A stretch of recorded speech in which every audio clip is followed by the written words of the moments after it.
ধরেছে শিবের কুরতি নাশিতে মুরতি ধরেছে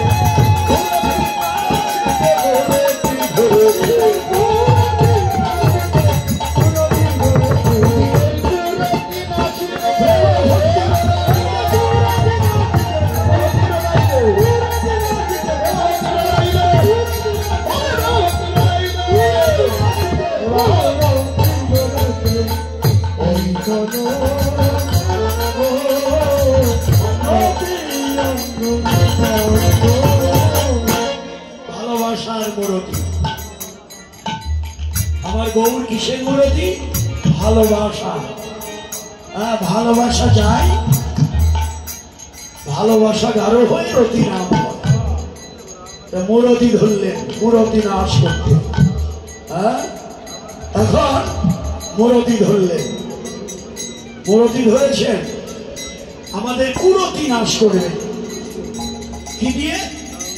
ওই যে চেত দর্পণ মার্জনম ভব মহাদাবাবিনী নির্বাপনম শ্রেয় কৈরব চন্দ্রিকা বিতরণম বিদ্যাবধূ জীবনম আনন্দাম্বুধি বর্ধনম প্রতিপদেই পূর্ণামৃত আস্বাদনম সর্বাত্ম স্নপনম পরম বিজয়তে শ্রীকৃষ্ণ সংকীর্তনম। চিত্ত দর্পণ, দর্পণ মানে কি? আয়না, হৃদয়ের আয়নায় দেখতে হবে হৃদয়ের ভিতরে যিনি আছেন তাকে। বাইরের আয়নায় বাইরের রূপ দেখবো, ভিতরের আয়নায় ভিতরে একজন আছেন তার রূপ দেখতে হবে, সেটা গোবিন্দের রূপ। সেই আয়নার কালি যদি থাকে তাকে দেখতে পাবো না। হ্যাঁ, আমার অপবিত্র বাসা বাসা যদি ভালো না হয় তাহলে তো পারবো না, আমি দেখতে পাবো না।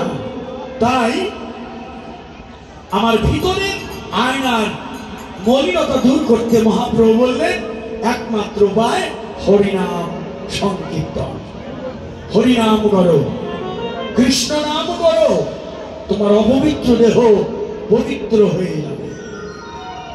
হ্যাঁ, এর প্রমাণ দিলেন মহাপ্রভু, বিধান দিলেন। ওই যে আমার দাদা টাঙ্গাইল দেওজন থেকে আসে, খালি এইটা শোনার জন্য ওইটা বলবেন যে সুবুদ্ধি রায়ের কথাটা। সুবুদ্ধি রায় উনি খুব ভালো শুনেন যে সুবুদ্ধি রায়কে অপবিত্র করে দিয়েছিল হোসেন শাহ আমলে। নবাব হোসেন